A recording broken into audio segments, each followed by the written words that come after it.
nalalait na yung ano, yung sitwasyon.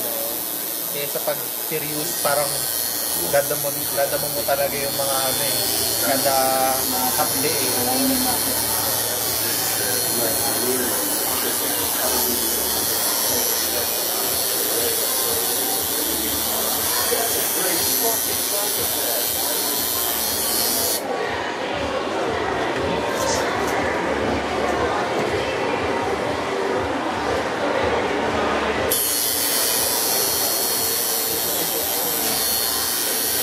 Pag sinabing okay lang yan, ano, kayang-kaya naman, tapos talagang yun yung na-addict sa tattoo eh, no?